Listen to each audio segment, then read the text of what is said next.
What is good? What is good? How y'all living, fellas? Living good. What man. is good? Can't What is complain. good? How y'all We at living, the end of fellas? the week, so I'm looking forward to Living the weekend. good, man. Can't complain. What you got going on this We at the weekend, end of man? the What you week, looking so I'm forward to, looking man? the weekend. I ain't even gonna lie. Man, I'm looking forward What you to got just going on this relaxing, weekend, bro. man? What you looking Like, forward to? we've Man? been onboarding a really Man, big I'm looking customer forward to this just week, so it's just relaxing, been It's just we've been been a lot onboarding a really of big customer this week in the so trenches work. It's just been a lot of stakeholder management in the trenches work. Just a lot of context switching. A lot of So I'm just looking stakeholder forward to just management. relaxing, man. And Just a doing lot nothing. of Probably watching some context football, switching. some So I'm playoffs just this looking forward to weekend. just relaxing, Dang, man. I And just- doing nothing. And Probably chilling, watching some bro. football, some playoffs this weekend. Yeah. Dang, Speaking of football, did y'all chilling, see the bro. Georgia TCU game? Yeah. I saw the Speaking of highlights. football, I didn't did see the y'all actual game, but I saw the Georgia highlights, TCU and I saw that they whooped their ass. I saw the highlights. I didn't see the actual game, but I saw the highlights, and I saw that they whooped their ass. Very bad.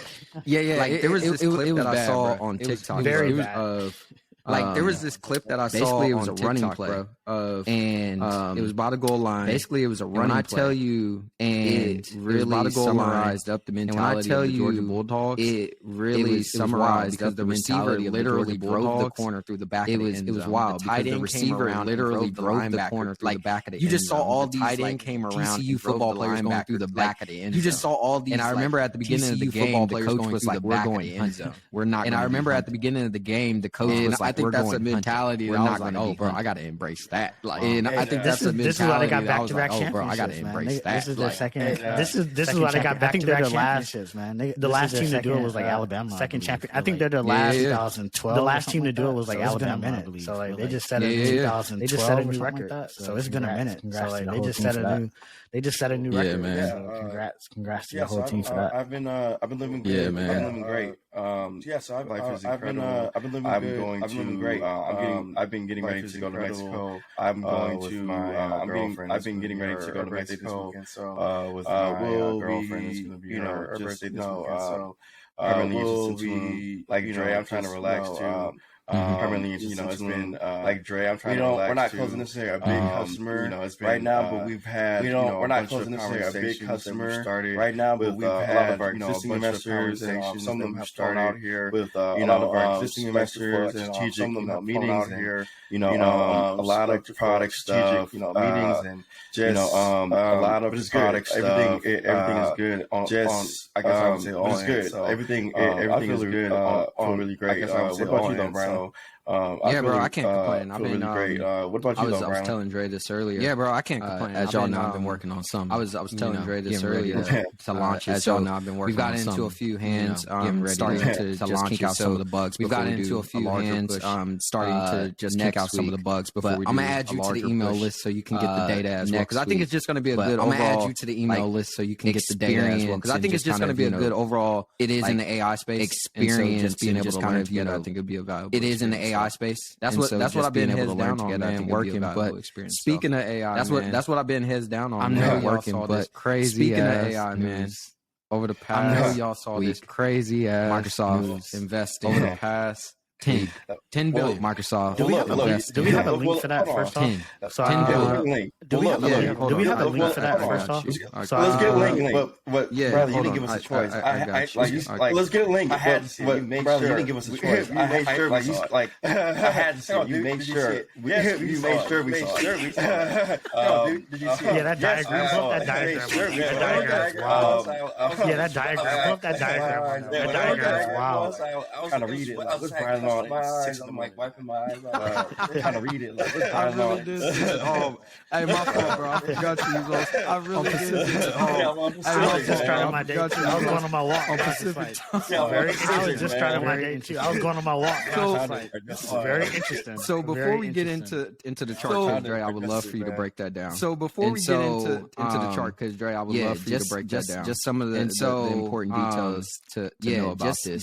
Just some of the important. It was recently details reported that to know about OpenAI this. they were looking to raise. It was recently another round. reported that I believe they were OpenAI looking to be they valued were at looking 29. to raise another round. $1 billion. I believe they're looking to be And a lot valued of at this is 29 pre-revenue. $1 billion, And a lot of this is pre-revenue. Microsoft obviously is their biggest investor. So Microsoft they have other investors. obviously is their Like biggest investor. Casola So Ventures. they have other investors. Reed Hoffman's also a part like, of it. Casola On Ventures. top of, I believe Reed Sequoia Hoffman's is also a part as well. of it. But Microsoft, I believe Sequoia. It was originally reported that Microsoft had put in $1 billion before. Back it was originally reported that Microsoft had put in $1 billion. It actually came out back that they actually put in $3 billion, and they're looking to put another $10 billion. $3 billion as well, and they're looking to put another. So if they're putting in $10 billion, then that must mean the round is. So if they're putting in $10 billion, then that must mean the round is. It has to be pretty big, right? Right? Yeah. So let's get into the numbers of this, man. Let's talk this. So let's get into the numbers. A lot of people, man. Let's talk. There's usually not a lot of a lot of people when it comes to these private rounds. Like if you're not, there's usually not a lot of transparency. If you don't have when it comes to these private rounds, like you don't know what this looks like. You know. If you don't have a seat at the cap table, you don't know what this looks like. Chart that I guess I sent y'all. And so, Dre, you kind of want to break down this. Honestly, I was hoping you could break it down because I was like, this seems really unusual. Honestly, I was hoping you could break it down because I was like, this seems really unusual. Like the way they're doing, I know that the way they're doing the distribution of profit, like the way they're doing, and then the way they're doing the distribution of profit diverts back to the nonprofit, and then the way that the equity diverts back to the nonprofit of the loan essentially. That's basically what the term.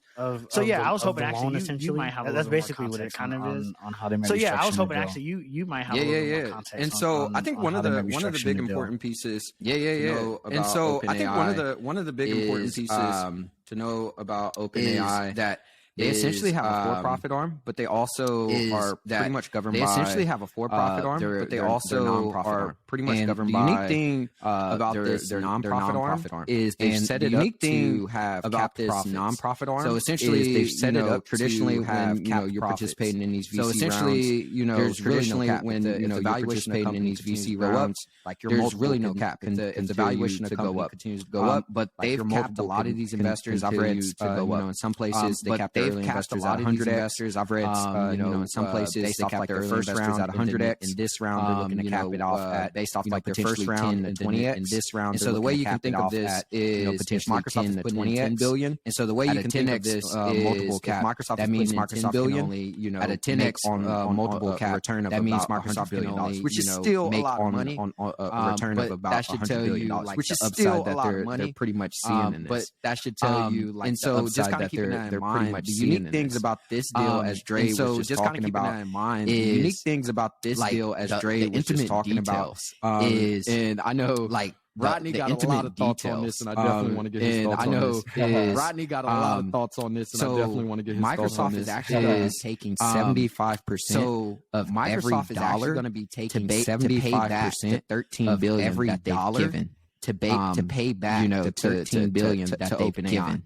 The other 25%, that will be going towards like the other investors. So those are the other 25% that will be going towards like the other investors. So those are like employees and like smaller investors. The way the deal is structured is once that $13 billion is paid back, the way the deal is structured is once that $13 billion is paid back, 49%. Essentially, the way the equity will be split is 49% of the equity will go to Microsoft, and then 49% of the equity will go to Microsoft, and then 49% of the equity will go to 41% of the equity is going towards employees. This chart actually shows that 41% of the equity is going to other investors, and then 8% is actually going towards the other investors, and then 2% is actually going towards the OpenAI. And the unique thing about this deal is like nonprofit. Based off, we don't know. And the unique thing about giving to these different investors participate. Based off, we don't know what in this round is given to these different investors participate. Any additional money over that cap is actually additional money over that cap.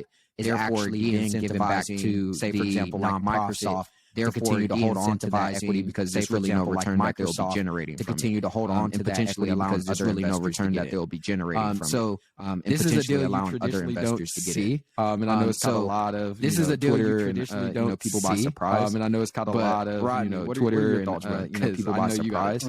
But Rodney, what are your thoughts, brother? Because I know you got to understand the deal.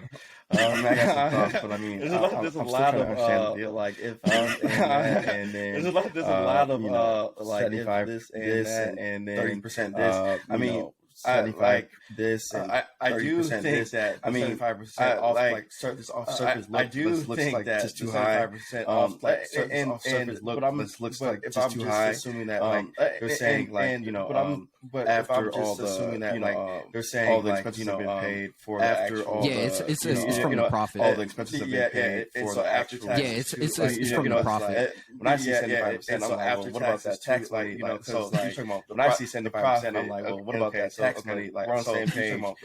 So at a certain point, are we saying that we're on the same page? Microsoft at a certain point, at a certain amount of money they can make. Microsoft OpenAI is capped, or what is the deal saying? Yeah. They're capped at a certain amount of money that they would be able to make off this. Yeah. They're capped at a certain amount of money that they would be able to make off this. So is it like, does it like about the equity? What happens to the so is it like what happens to does it like the what happens to the like what happens to like if they can't make any more money off it, does that mean they can sell it and that person can make more money? Like when they can't make any more money off it, does that mean they can sell it and that person can make more money? Not so. I don't. Like, if I'm gonna be honest, I'm just as confused as well. Like, I think we're just left with. We're just honest. I'm just as confused as well. Like, I think we're just left with.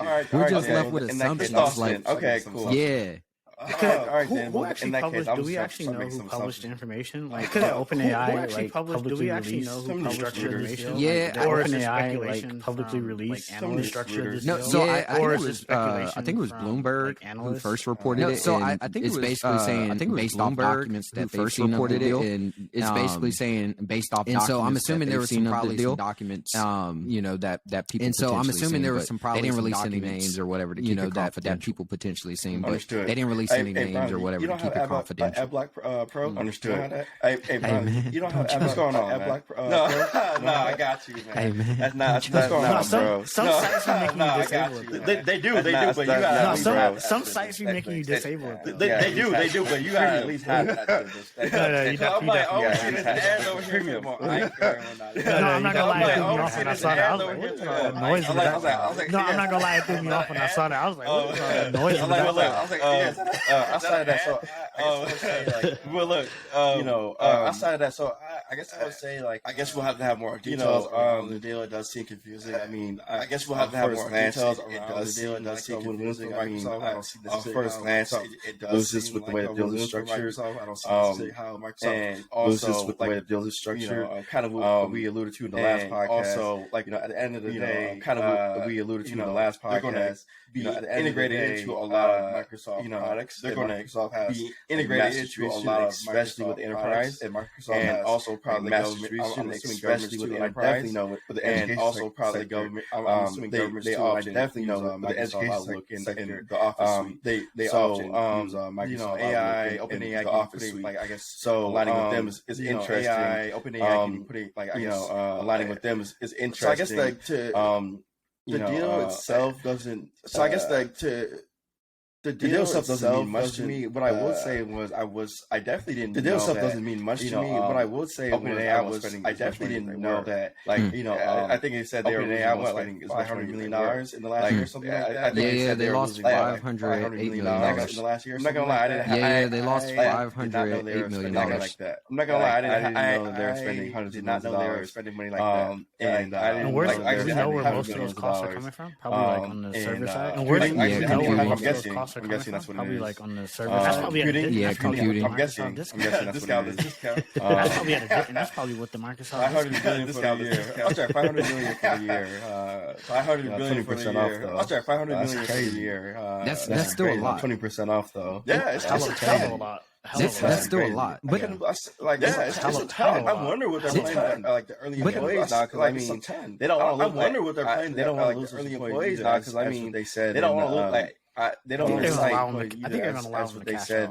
Yeah. So they're completely out. They're going to do something. They get some. Yeah. So they're not cash completely out, but like they're going to do something. They have to. Like there's no way employees going to be sitting at their desk. They have to. Y'all got it. There's no way employees going to be sitting at their desk. And I can't get nothing. I got $10 billion. I got to wait till everybody else get paid. And I can't get nothing. Employees look at this structure like I got to wait till everybody else get paid. Employees look at this structure like especially because they're the ones that know how to make it. At this point, like they're the ones who man to see where OpenAI is right now is incredible. So I was to see where OpenAI is right now is PG. So I was PG as recently looking at founders PG of Y Combinator. PG as he wrote this blog post a while ago. Y Combinator, the name of it. I have to find it. He wrote this, but it was basically about the name of it. I have to find it. Founder. It was basically about PG recommends anybody follow. right? And of course, it was like PG recommends anybody kind of follow, right? But it was one name on there that nobody else knew about at the time, but everybody. But it was one name on there that nobody else knew about. That was Sam's name, Sam. But everybody kind of knows the CEO, and that was Sam. That was Sam's name, Sam OpenAI name on there. And one of the things he kind of said about Sam, which is kind of interesting now, is like. And one of the things he kind of said about Sam, which is kind of interesting now, is like essentially Sam's ability to in the way that he wants it to go. Like essentially the way he kind of described it is in the way that he wants it to go. Sam is willing the way he kind of described it is what is needed. Sam is willing to do what is needed, and that trait really just kind of stood out to him. So to be successful, I don't know, to see where Sam is now and to see when he wrote this is pretty remarkable. I don't know, to see where Sam is now and to see when he wrote this 2009. So right, so and at that time, 2009. I think Steve Jobs was on right, and at that time, Sam not well known. I think Steve Jobs, right? Like nobody at that time, Sam Altman was not. Of course, he has gone on to do phenomenal things, right? Like nobody really knew him at that time, but of course, he was going on to do phenomenal and beyond that, like the influence that he has had on YC companies, OpenAI, and beyond that, like the influence that he has had on YC companies. So it's just remarkable in full circle to see it. What is publicized. So yeah, Sam is definitely. It's just remarkable in full circle to see it. So yeah, Sam is definitely going to go down there. Yeah, it's pretty remarkable to see in real time. What would you say are some characteristics? Yeah, it's pretty based off of what you picked up through reading videos, conversations that you've listened to. Just based off of what you picked up through reading videos, conversations that you've listened to from Sam, that you admire about him. Tenacity. I think I think tenacity and just like I think just tenacity and just like and we talked about that we talked about that before willpower like when I reflected on we talked about that we talked about that before like when I reflected on like our time right run I think willpower is really I think just in general like the ability to like I think willpower suffer through difficult moments like the ability in order to like achieve suffer through difficult moments is incredibly underrated to like achieve a really hard and so I think like incredibly characteristic that I really admire really hard not even just great entrepreneurs but I look at that I really admire like I look at athletes not even just great anyone who has done anything remarkable right like I look at athletes or just anyone who has done anything remarkable so you have to have like resilience. It is really painful. The ability to suffer. You have to have for a long period of time, and like the ability. Not everybody like has that suffering for a long period of time. For 99.9%, and not everybody like has that suffering. Come with a little bit of pain. For 99.9% who are not willing to like give up, it's gonna come with a little bit of pain. I think usually are those who are not willing to like give up. So like that's just one trait that I really admire. Now something I would add on top of that as well is, at least through like I recently listened to one of his conversations that we can add into the show notes where he was speaking with Reid Hoffman around like the progress of AI. And one of the things that I really picked up about him is he speaks and he moves with a lot of humility, but he also supplements that with intellectual honesty. And I think there's a lot of people who are humble, but they're not intellectually honest. And I think those two things actually allow you to see reality for what it is and to acknowledge where you as a human being, you may fall short and where together there may still be, room to grow. And I think that's one of the things that makes him a really good CEO because he's not believing his own bullshit. Right. Yeah. And especially at this time where, let's be honest, the way OpenAI and ChatGPT are, in the media currently, it reminds me of, 2020 and what we saw with Clubhouse. Mm-hmm. And like, there's this crazy narrative, being talked about. And I think the fact that like he's really not even talking about it. He's not even acknowledging it. Like he's really heads down doing the work. Yeah. That just speaks to the fact of like, Dre, y'all both talked about this about like, AI, although where it is today is pretty impressive. There's still a long ways to go to get it to like that general intelligence phase. Like he can acknowledge that. And he's still going back to what you just said about tenacity. It's like, let's get back in the gym. We got work to put in. And so that's something I admire about him. I would say I admire his confidence or his self-belief, which ultimately ties into, his ability to keep going and his tenacity and his willpower. I mean, one thing I will say, as somebody who, Dre said that Paul had made that article some years ago, and at the time, most people didn't know about Sam, and so I actually recently saw PG recommend maybe like 5 to 10 people, like CEOs and founders to follow, and every single one of those people I click follow. So I mean, so like PG be with the recommendations for sure. Yeah, because he has, he when you make the institution that pumps out startups, now like you're different now. You're different now. Like you have a way higher viewpoint. But yeah. So one thing I also want to mention. Did you see the movie Megan? No, I haven't seen that. Let me ask Brylan real quick. Brylan, did you when he gets back? Actually, did you? Okay. Do you know what it's about? No. Nah. I think I've seen the trailer, but I haven't really looked into it. Okay. Well, it's about a doll or something. Yeah. So I'm not gonna get into it because I don't want to have like spoiling anything for anybody. But I went into it not knowing what it was. I just me and my girlfriend just went on a movie date, and it's basically imagine if Elon Musk made a robot for kids, and so and this doll is called. It's called Megan. Man, that movie. He's gonna do it. He's gonna do it. Well, if he does it, he needs to watch the movie first. The movie's probably gonna inspire. It. He gonna see the movie, then send an email to his engineers like, make this. Yeah, I was talking to I was at the shop earlier. I was getting my haircut, and my barber he had saw. Actually, it was weird. Like he saw Megan, but towards the end, it had cut off, so they had promised everybody in the movie, which is like the weirdest thing. I never even knew that happened. It's like it just randomly like something happened. But he said, and I was laughing so hard when he said that. He was like Megan is like she's like a combination of Chucky and iRobot. And I was so fucking dead. That actually put a very clear picture in my head. I remember growing up with seeing Chucky, and growing up seeing iRobot. So like I have a very clear picture. Oh yeah, that's not good. Yeah, that's it not was like good. A Chucky, like because I first thought it was like Chucky, and then he was like, "Nah, it's like you got to add the iRobot." I was like, "Oh yeah, that's that yeah." So take for anyone that's watching. I'm not gonna say anything else. Look, check it out. I thought it was a good movie, and it's obviously inspired by a lot of technological advances and also AI, and it definitely makes you think afterwards, like of where things are going. But I was going to ask, have y'all seen that Black Mirror episode with Miley Cyrus and the doll?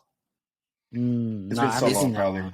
It's been long. It's been a while. I'm gonna drop that so y'all can watch that too. Okay. I'm pretty sure the doll's name was Megan or something too. Which when you said Megan, that's what I thought. That might be where they got it from. That might be where they got it from. Honestly, they might have got it from that. Look, yeah.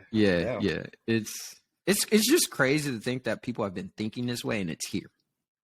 I know. It's not that far. So. But speaking of content, Brylan, you were mentioning earlier to Dr. Dre, and I think I saw the headline that Dr. Dre was selling his content, and that's actually interesting because I came across some interesting things with YouTube. But I want to talk about the Dr. Dre thing first. Yeah, I think it pretty aligns with what a lot of artists have been doing lately. This is wild, man. So our guy Dr. Dre is selling part of his catalog. It's not 100% of his catalog. He's selling part of his catalog. For $200 million. He originally was trying to sell it for $250 million. But this catalog is going to, I believe it's going to include the masters for the Chronic, part of his streaming royalties, and things of that nature. I didn't even know just off of streaming, he was generating $10 million annually, which I found very, very intriguing as well. But Universal and Shamrock, two companies, I guess, that are known in the music space for acquiring a lot of these different assets. Taylor Swift is one of the big transactions they both worked together on. Are the ones that are going to be purchasing this, and so this is dope because I'm very fascinated. I don't know much about the music space, especially when it comes to the exchange of those music rights and things of that. I've actually just I'm working on a crypto project in the music space, and it's got me learning a lot more about how like artists and publisher rights and all that are split. But this is just fascinating. What are your thoughts on this? I think it's a good thing.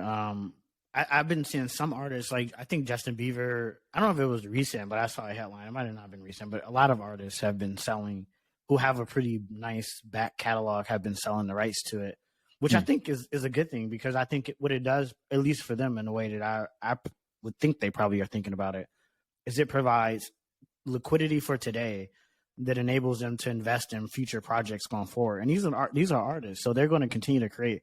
Like Justin Bieber, like he's like our age, so he's in his early 30s. So he's going to continue. He's going to be making music. I mean, as long as he's healthy and still alive, I imagine for the next 30 years. Right? Yeah. So getting liquidity today is so valuable to him. Same with Dr. Dre. I'm sure he's going to continue to produce music, continue to make music, and so that $200 million will allow him to like diversify that, put it in real estate, or put it into the market, or put it into somewhere else. Especially where we're going economically with the economic times, like. Getting a hold of any liquid cash right now is probably the best bet, because while things are low, like you have the opportunity to buy it up for cheap. So I think it's a very smart move. And I've been saying the same thing on YouTube. I want to hear Rodney's thoughts, but I want to also dive into some things I've been seeing with YouTube catalogs as well that I think is pretty interesting. Yeah, I would say it's good for all the things that Drake just said too. $200 million now. Not bad. It's good. It's a good place to be. He already has a lot of capital, and it allows him to, spend money to invest in other things, and also it definitely turns people. Yeah, it gives it the opportunity. Because you could turn around and use money for whatever they want. And for example, creating a record label that is like extremely, influential, or something along the lines of that, or buying more studios, or just anything they could think of. So I mean, like Dre said, they're going to continue to create. They're going to create music, but also I think they're clearly just going to create. Period. So it's good that they have the capital now. No, and I think something that's actually fascinating, just kind of building off both what y'all said as well. If we just do like some basic math, so he's getting paid $200.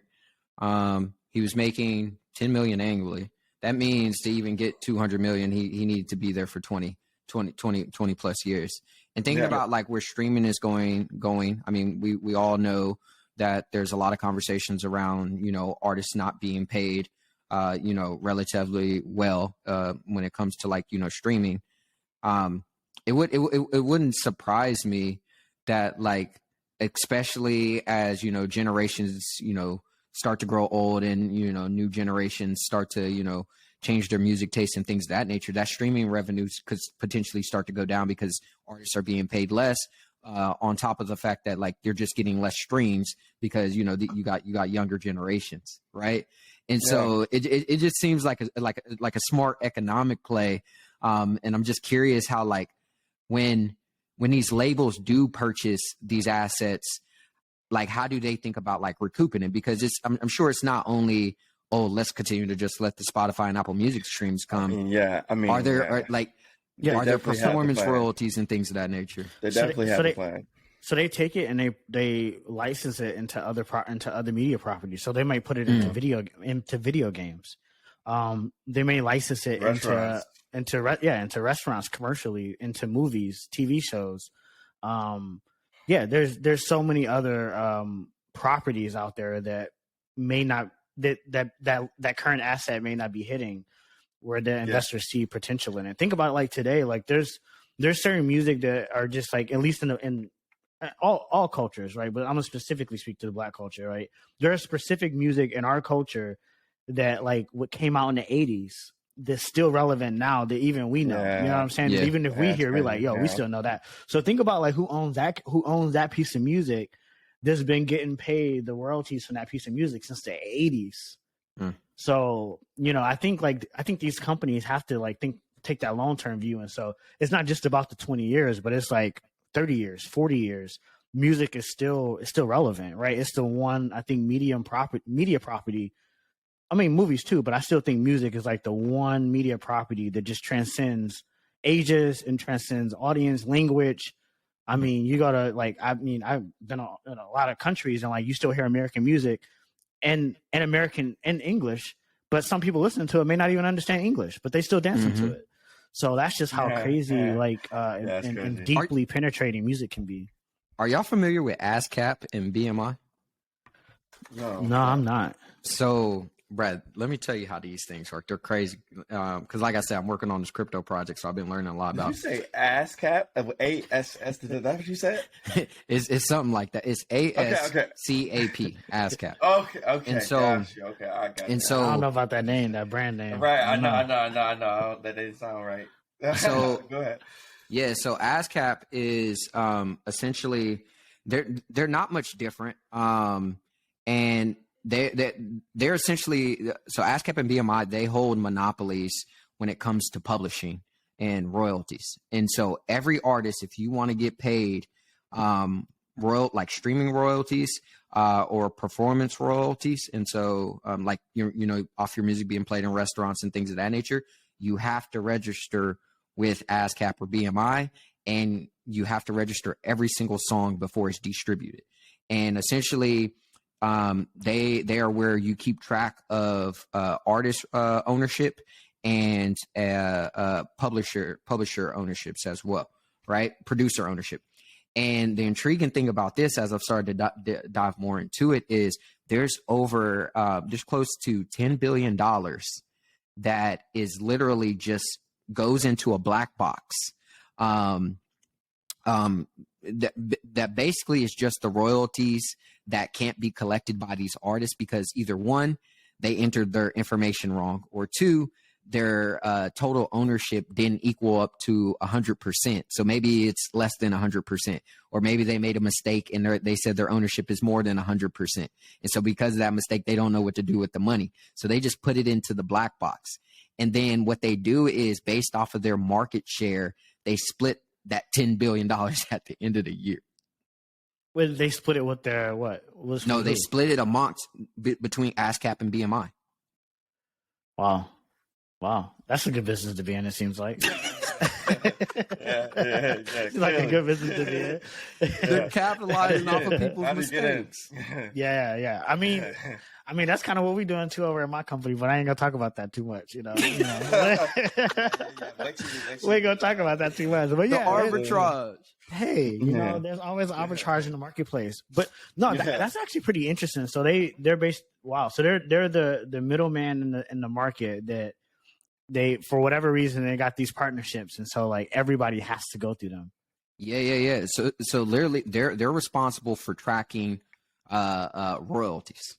That is their whole across. That reminds me of like the credit bureaus, man. That reminds me of credit bureaus. I hate that's credit a good bureaus. way to put it. They're basically the credit bureau of the music industry. And what I've been learning is, tying in they're very archaic, but just because so they make you upload WAV files if you're an artist, and then they just track that WAV file as it appears on radio stations or Spotify or Apple Music, and that's how they keep track, and they're able to keep track of everything and disperse it. Wow, that's interesting. So speaking to the content game, so there's two companies that I haven't been tracking them, but I'm slightly aware of them existing, that have been buying up back catalogs of YouTube creators. So one is called Spotter, and the other one is called Jelly Smack. That's a funny name. What's it called? Jelly Smack? What's the jelly part about? I don't even know, bro. Jelly Smack. So anyway, they've been raising millions of dollars to essentially acquire creators' back catalogs on YouTube. And so their entire thesis is similar to what is happening in the music business, right? And this is probably where they got the model from, obviously, because that model has been around for quite a long time, is that these back catalogs will continue to have spike in viewership, and advertisers will pay for that. And so specifically on YouTube pays creators, I think 55% of ad revenue for their long form content. And so, which is much more than what a lot of other platforms are paying creators. And so on YouTube creators are just making a lot more content, and they're making a lot more money. And so there's a huge incentive to just drive more content onto YouTube. And so Jelly Smack and Spotter are betting on that. And so they're basically buying these back catalogs and giving artists, these creators, up to 80% of what they believe the future revenue, 5 years of future revenue will be. And they're using basically these algorithms to analyze the video, analyze these different data points around the video, then gazing around that content, a bunch of different dimensions of the content to predict how much they believe that content will be valuable in the future, and then paying these creators today.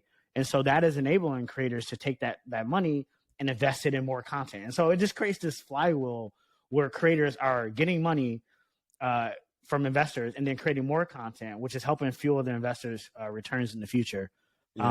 Which I think is pretty interesting and similarly related to what we're seeing in music. Yeah, it's definitely similar to some of the stuff that we're seeing in music. And another thing I would say is that I guess we'll have to see, in the next 5 to 10 years, if those algorithms and the content that they're paying for right now is actually going to pay off in the way they think. But what I will say though is for creators, this is amazing.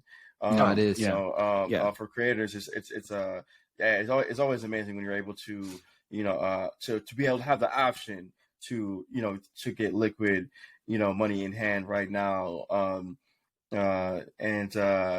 Yes, I see it as a good thing. Hopefully, hopefully that however they're like determining what to, just like how a VC would or whatever. Hopefully they are investing in the right content and it's actually they're making a profit off it, so this can continue to happen. Like Drake said, it will be a flywheel if they as long as they are making enough money off that content. But I don't know how long these companies have been existing. Maybe they already been existing for a while and been doing well. If that's the case, they're relatively new. They're relatively new, I believe. Yeah, it says Spotter launched in 2019. And yeah, like I'm reading this right here. It says Spotter has invested roughly $300 million to date to license back catalogs of creators like Mr. Beast, Dude Perfect, I don't know who that is, and like Nastia. I know who Mr. Beast is. He's the biggest YouTube creator. That's you. Yeah. And he from Wichita, Kansas. So I got to shout that out, man. Oh, I didn't know he was from Wichita. I didn't know that. I didn't know that. Yeah, man. So I think there's 3 opportunities here. So one, Rodney, you already mentioned. So one is that like these long-term payout deals are just a gold mine for creators, right? If you're a creator today and you're able to tap into one of these opportunities, like you should definitely take liquidity for sure, especially in the market that we headed into. But I always think creators should take liquidity because the market's just changed. I mean, things change, and so you should always make sure you set up. I think the other thing though is that I think content today is always more valuable in the future, especially if it's timeless content, right? There's just some content that just stands the test of time, like music, like what we were just talking about, right? Like there's certain there's music that's just always will be here, right? So there's certain content I think that's just always good, this is always going to be around, always going to be funny, is always just going to be relevant to somebody at some point in time in the future. And so I think that's just naturally going to drive the value. But I think the other thing is that short form content, I believe is still an area that we'll see a lot more growth in the future, especially on YouTube. And I think that ad business is yet to be expanded. Like YouTube has really focused a lot on long form content, their ad business. They haven't really focused a lot yet on like the shorts and really making that robust. So I think there's a lot of opportunity there in the next few years. For sure. Well, I'll be looking. I'll be paying attention to those guys. Well, look, guys. Brylan, I was gonna mention something else about YouTube because we're gonna talk about. I was gonna go on YouTube as well. It's a little slightly different angle than you might have built it on. So I'll say this. Let me preface what I'm going to say. Let me preface. I do not condone any violence against anyone. I do not condone hate speech. I do not condone any of those things. The Vision for Safe is literally a safer world for everyone, and we plan to make tools to protect people and empower people. With that being said, Andrew Tate. Now, I have no idea what Andrew Tate believes. I truthfully don't. But I've seen various different clips all over. A lot of them negative, couple of them some nuggets here, but mostly negative, right? Banned from YouTube, was originally was banned from Twitter, banned from pretty much every social media. He got canceled, right? And I think it was because of some misogynistic comments he made. Again, I do not know his beliefs. I do not know what he has said. I just haven't paid attention to that side of the internet. But what I can say is that the story of Andrew Tate is interesting in itself.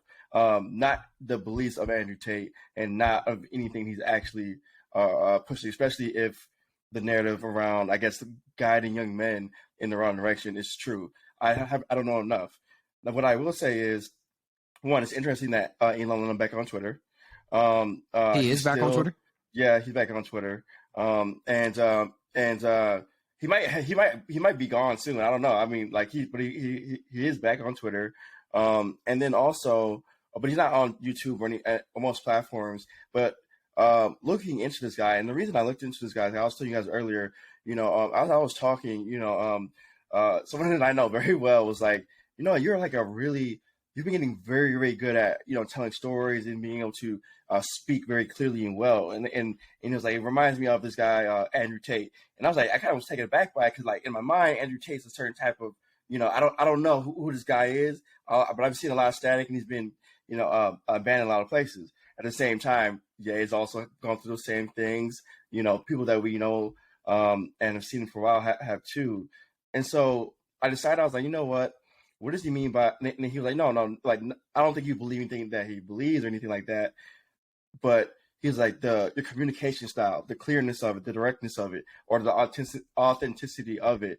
And then so that made me curious to see more about Andrew Tate. So I started looking him up, and I actually couldn't find out information on him, which was like very interesting. Again, canceled to the point where I can't even like find you on Reddit. I can't really find you on Google like that. Like I actually can't really find information on him, which was very strange because he was everywhere. Now on TikTok, I guess it's a thing where, but the point of me bringing this up was there's another world that I didn't realize existed. And what I mean by that is, when you think about guys like Donald Trump, or you think about guys like Ye, or any of these people, you often hear like, they get banned on Twitter, they get banned on all these places, and they go to these other places. What was that other platform that Trump went to? I forgot what it was called. It was like Parler. Yeah, Parler, right? And I think even Ye was in talks to buy Parler. And so there are like these other platforms that are like a lot more, they really actually do believe in free speech, which is an interesting thing. Now, there's so many concerns, and it started to make me think a lot because with Andrew Tate, I think, he's a video guy, I believe. YouTube basically, took him off, and, pretty much anybody that talks with him on YouTube is going to be demonetized. I think Joe Rogan did a podcast with them, and that was like a very big, like a controversial thing. But he was mentioning a platform called Rumble, and I guess like Rumble is this platform where a lot of people are migrating to because they're realizing that on YouTube and many other platforms. I think what people are saying is that, or what some people are saying is that there are places where speech is actually free speech, and there are places that it's not. Right now, that's interesting to me, and the reason why it's interesting to me is because it implies that there are people right now in the current, like where the majority of people live, like in Facebook, on Twitter, on Reddit, on most of like the place that most people go to. It kind of implies that there are people that do not have faces that are determining what is what you can talk about and what you can't talk about, right? And that is a very concerning to me. When you have a group of people without a face, without a name, and they can target people. For example, Elon was talking about how the FBI literally was just reaching out to Twitter and for information about thousands of Twitter's accounts with no warrant, no reason, just to like look. And so it just starts to bring up this conversation in my mind about, I've actually just pretty much stayed on this side of the internet, but I actually never even opened my mind to see what the other side is talking about. and I actually think that's wrong. I do believe that it's important to listen to people, and I just wanted to open the floor to this idea of I don't know if you guys have heard of Rumble, but I know I've heard of Parler. I never went on Parler. I heard PG, for example. I know when Elon was first coming out, he kind of felt like some type of way, and he mentioned like Mastodon, and I never heard of Mastodon before, but I guess it's a little bit different than Twitter. And so, what do you guys just think about just the idea of free speech? Because it's interesting, because obviously we do not want discrimination, we do not want hate speech, we do not want a lot of these things, but at the same time, though, we don't want people to have power, especially like these people who don't have faces, by the way, to take something that you're saying and then turn it into something that you're not saying, and with malicious intent. And because we don't know what the reason is why anybody's getting canceled per se. And I think that when we look at history, whenever free speech has been limited, next comes tyranny, right? And so it's just like, now the question is, okay, I didn't like Trump, and I didn't believe that he could just pop all his shit that he wants to pop on Twitter whenever he wants. At the same time, do I believe that Twitter should be able to take down the president, his voice, like pull away the president's voice? That did seem kind of wild to me. Now I just want to know what are your thoughts? And this is bigger than Tate. Tate was just somebody that made me realize that there are other platforms out there that are big. And actually, in his case, he's making a lot of money on Rumble. And I guess there are a bunch of other creators that are making a lot of money on Rumble. This platform I'd never even heard about. So, I just wanted to know what your takes are on, like, I guess these other sides of the internet that are not the main commercial sides, that have a certain, like, I guess, like the politically correct way of going about things. Yeah, I think this is interesting. So I want to be thoughtful in how I respond. But I think, generally speaking, I think free speech is more of an idea or a construct than it is an actual reality.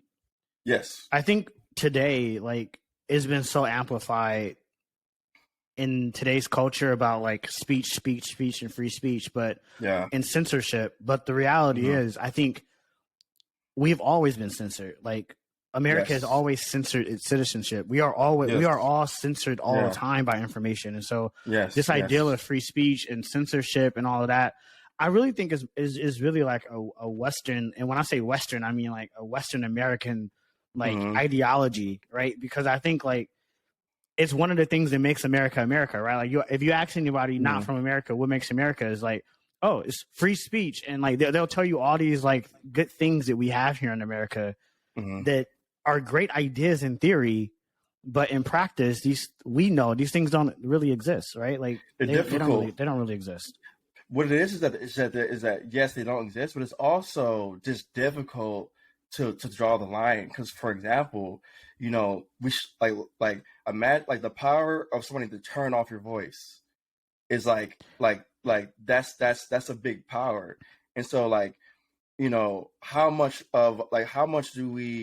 control do the people have around what doesn't get said and not get said? Because right now, all I'm talking about is people with invisible faces that we don't know deciding what gets said and not get said. But I'm saying, but those people with the invisible faces have always existed. Is what I'm saying, right? Like it's always existed in every form of media. Whether it was the radio, right? Like it was people behind the radio deciding what goes on the airways. When TV was first existed, it was people who decided what goes on TVs. Music as well, bro. Like the government, like literally tried to kill Billie Holiday for like the songs that she was publishing. Like so.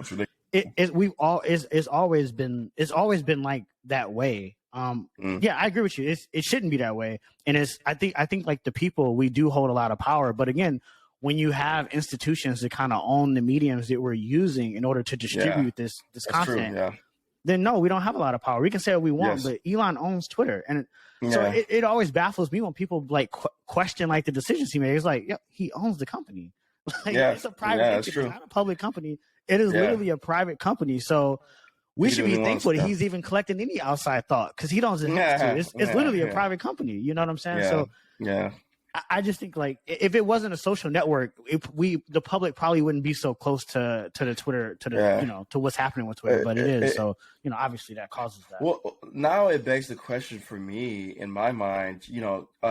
If you are a seeker of truth, then because do we look at other do we go and explore these other platforms to see both sides? You know what I'm saying? Now you could be right, and you are. I believe there's truth, there's the truth to what you're saying, in the sense that there's always going to be people who are essentially controlling narratives and controlling the information, and so that's always going to be true. I guess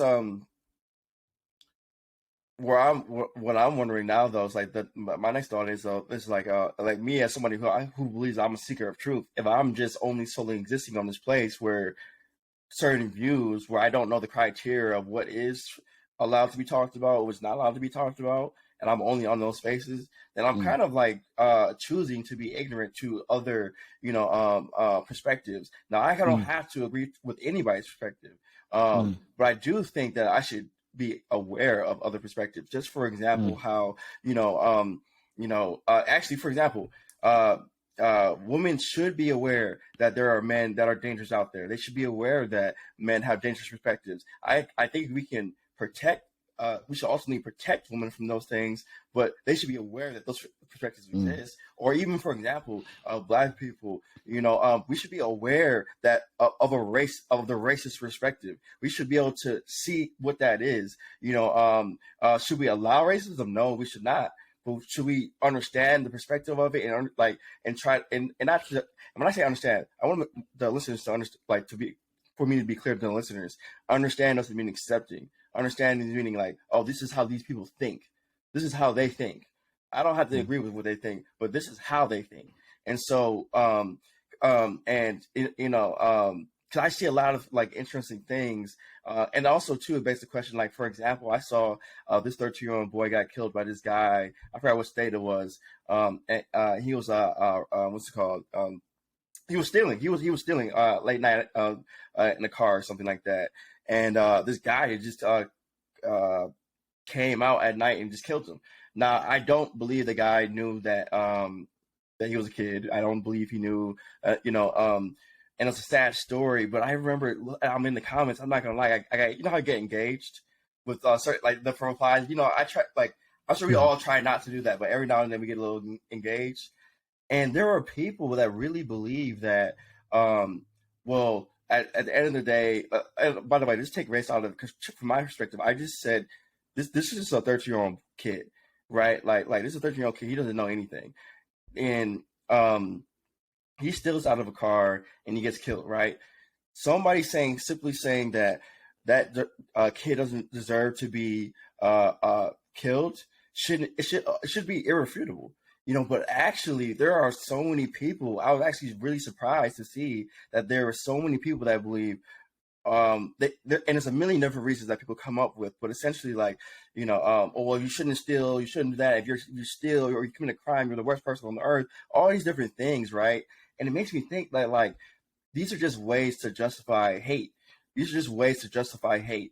Because for example, back in that's like saying that when people were breaking the law, moving alcohol around, were they bad people, or were they eventually started a revolution that made it legal? Were resellers that were drug dealers, were those bad people? Were people who were letting slaves out, hundreds of years ago, were those bad people because they were breaking the law? I think it's very interesting how people kind of justify and judge people. And in this case, this is a 13-year-old kid, and these people are saying he deserved what he got. But then my question is, if he deserves what he got, okay, let me follow that logic. And mind you, I wanted the world to kind of see, because people will say, are you arguing with them? No, I'm not actually arguing with these people. I'm actually asking questions and seeing what they think. And these people will say things like, well, a property could, a car being stolen could ruin your whole life if you don't have a lot of money. Oh yeah, we get that. We get that. And there's rules around that, right? There's self-defense and there's deadly force. There's all these different laws. And then they'll say, well, he deserves to die because of this. Okay, then the person that broke the law, who responded with deadly force, why do you think he doesn't deserve to go to prison? Because he also broke the law. You're not allowed to kill somebody because they break into your car. So then how's that logic? So the kid deserves death, but then you don't, the person that killed him doesn't deserve anything, even though he broke the law as well, right? And so like the logic, like I just seeing that. So I just say that to say there are a lot of perspectives out there, and some of them are good, some of them are like, I guess I won't say bad, but just leave it up to other people. But anything that involves kids obviously is very touchy, and it's but yeah. But for me, I'm a seeker of truth, so I feel like I should have a Parler account, a Mastodon account. You know, I only know about Parler because of Donald Trump. I only know about Mastodon because of Paul Graham. You know, I only know about Rumble because of Andrew Tate. You know, these are polarizing figures depending on which side you're on. Yeah, so I think so I personally haven't given it a lot of thought when it comes to like freedom of speech, so I'm not going to speak on that. But I will speak on is technology. And one of the big trends in technology, I feel like you saw start at the beginning of the last decade, but really started to show itself during the pandemic, was this concept of walled gardens, where essentially you have these communities that are built around, you know, similar interests, beliefs, etc., you know, are starting to, you know, form. Now, when we think about where those wall gardens exist, I think there's two primary paradigms where they exist. And one example may be like a Discord or like a Discord or Reddit, where the wall is pretty clear.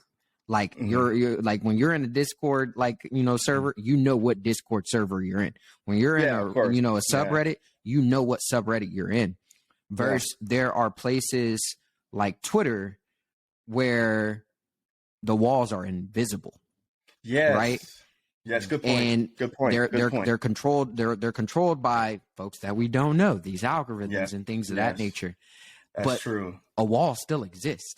And I think where I kind of sit on that is, I think the reason why you're starting to see the rise of platforms like Parler, there's also Mastodon. Another one, if y'all aren't familiar, is Farcaster. Farcaster, there's a lot of VCs on it, like Chris Dixon's on it, Margaret Reed, like, and they're on it heavily. I had no idea. Yeah, heavily. And then there's another one called Lens that a lot of folks are on, like primarily like Web3 folks.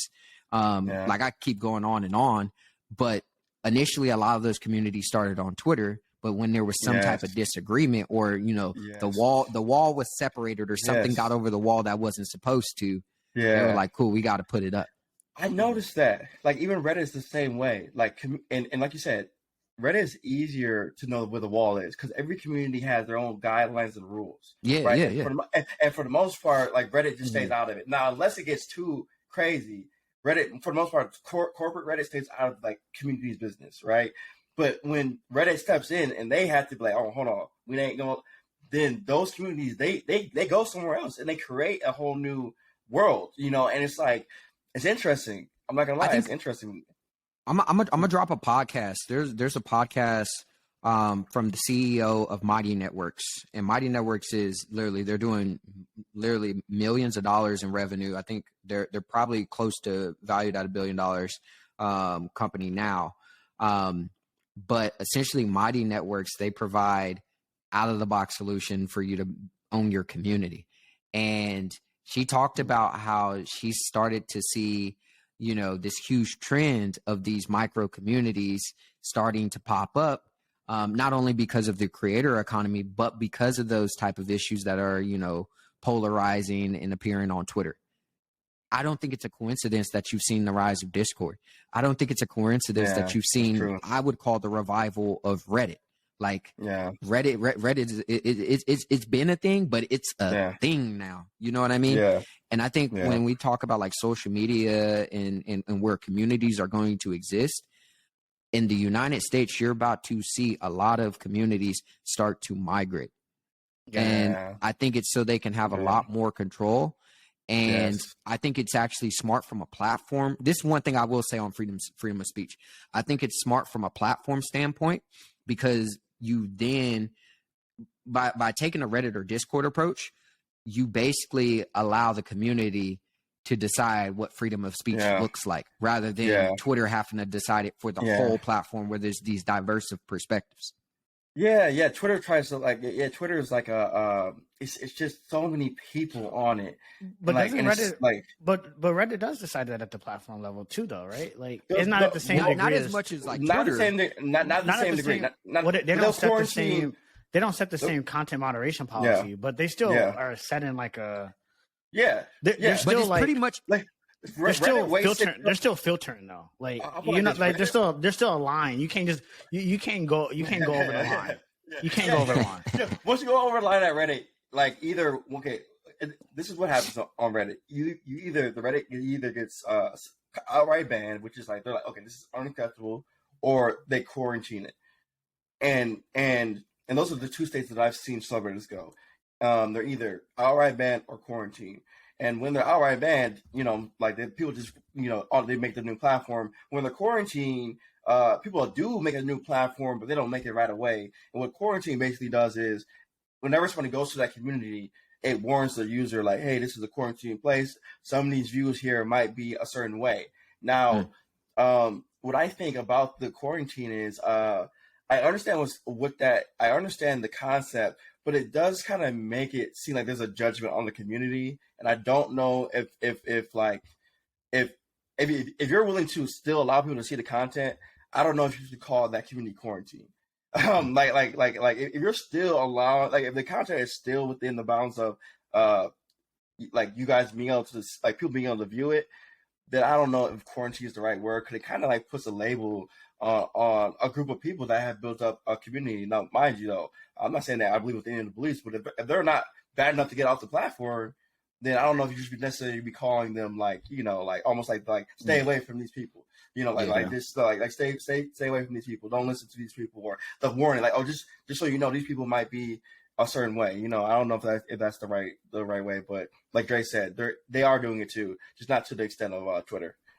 But speaking of Reddit, though, I want to switch gears real quick. Probably the last thing, because we probably got to run soon. So speaking of communities and Reddit, I use Reddit a lot, similar to you, Rodney. And I was doing some stumbling around a couple subreddits, and I came across this group that I had never heard of, and I mentioned it to you guys offline, called Tiger 21. Yeah, and you guys had never heard of it before, but Tiger 21 essentially is a peer-to-peer learning group for ultra high net worth individuals. And so Tiger 21 was founded, I think, back in 1999, I want to say. And it has various chapters all across the country. I'm pretty sure they're international as well. And so the essential agenda of the organization is to provide members, like their members essentially, with a forum to discuss wealth management, business strategies, as well as networking, and a bunch of different things. And so people pay up to $30,000 a year to be a part of Tiger Global. And they have about, I think, like 1,200, 1,300, 1,500 members. They might have even more. I don't even know if they publicize, like, to the degree of how many members they have.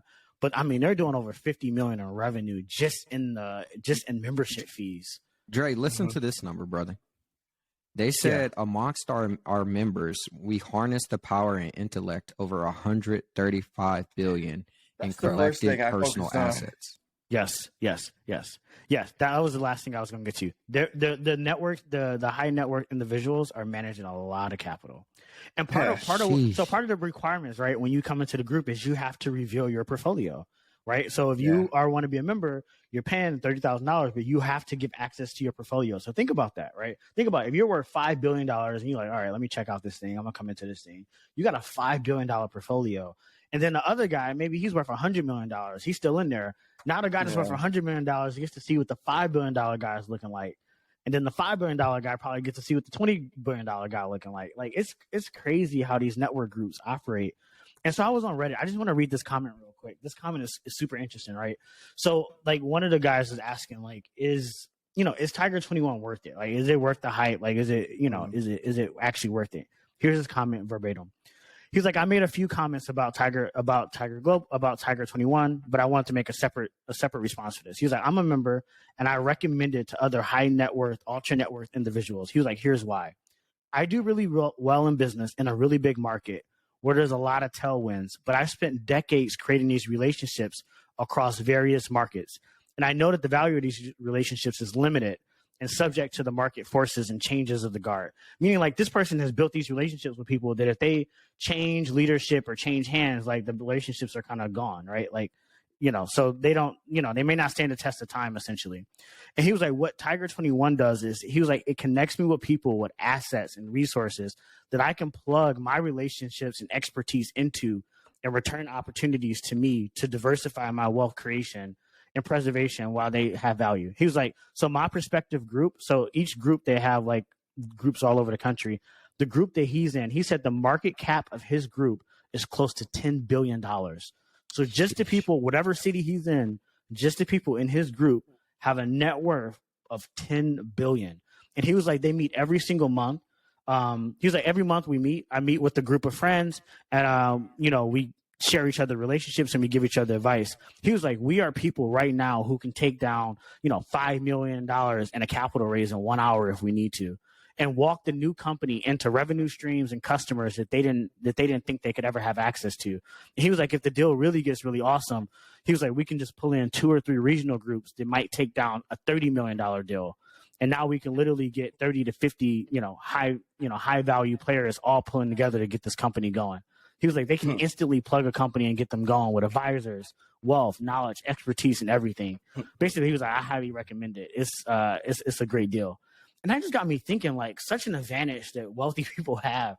That literally they can be sitting around having a casual conversation and be like, hey, John, you know what? I got this idea for this thing I'm thinking about. Oh, yeah, don't even worry about it.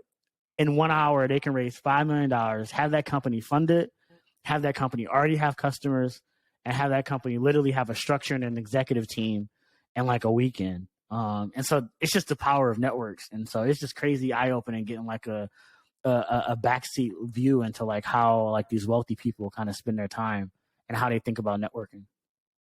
Well, that Reddit is powerful, so being able to see that, like, that comment is exactly very, like, because you in any other world without Reddit, who knows how you would have had to, what room you'd have to be in to see they that. Was moving like the mafia. Yeah, no, they are. No, like, they exist. Exactly. That's what I'm saying. These invisible faces. I'm telling you, these invisible faces, man. They be out there. We don't know. They're just behind a little closed door, but they still moving. They still moving. Like, they're puppeteers, and so I guess wealth. One thing I have noticed. I realized this early in my career. I started to realize when you make more money, it's easier. Your life is like not just easier because you can afford stuff, but like it's easier to make more money. And also you get more for free when you make more money. I don't know how to and it's kind of like, it's interesting because what's the most important network you guys think you've been a part of? This kind of made me ask that question. I would say for me, I've been a part of some really important networks that have been instrumental in getting me to where I'm at. But I will say one really important network that I got a part of was when we were living back in Detroit. There was a co-working space that we joined called Bamboo Detroit. Yeah. And from that co-working space came not only just long-time friendships to people that I'm still friends with today, but I think about like the value that I've been able to provide to people in that network, and then the value that I've been able to get from people out of that network have been like extraordinary. Like investors and companies that I've been able to invest in together, just friends that have been at my wedding. Like, I mean, like a lot of close relationships have come out of that network. Yeah. So I think that's probably one of the most important networks that I've been a part of. What about I'm not even gonna cap to you. I would probably throw out I got a plug, bro. Afropolitan, bro. So the homies Eche and Chica, what they're building with that, bro. Like I've gotten investor introductions from that network. I've gotten potential business deals, opportunities, we actually consulted together. Like there's been so much that value that I've derived from that, which honestly has just exposed me to the value, value creation potential when it comes to just like the African diaspora. But that was probably been one of the most valuable ones for me. Can I give y'all my top 3 I can't You got choose a few. one. I got three. I'll say bamboo for sure, like what Dre said. That definitely completely changed everything. And the people there were great people then. They're still great people now. Friends, and also, just so much growth from everybody. And then also, I would say just the people at Upfront, and the Upfront network, and Upfront network meaning like the employees there, but also like the portfolio companies, and then also when I've gone to the Upfront Summit and just like the people that I've met through Upfront in that way, 100%. And then I would say Launch House, primarily because of it gave me a worldwide perspective, because I was in a cohort with mostly international people or individuals, and I couldn't have without Launch House, they would that many people from international places directly working with you, like speaking different languages and telling you about different places around the world that they actually grew up in and live in. That was very powerful. So I would say those three for sure. Yeah, that's dope, man. That's dope. Well, look, I ain't gonna know about y'all, but the Tiger 21 thing got me thinking about how we can monetize our founder chat, how we can monetize some more stuff on the side. I'm like, we providing value, man. We got these networks going. We gotta hey man, we gotta get some value out of it. But I got a few ideas, man. Yeah, let's chop it up then. Let's do that. Say less. Yeah. All right, y'all. This was a good episode. All right, y'all stay prosperous.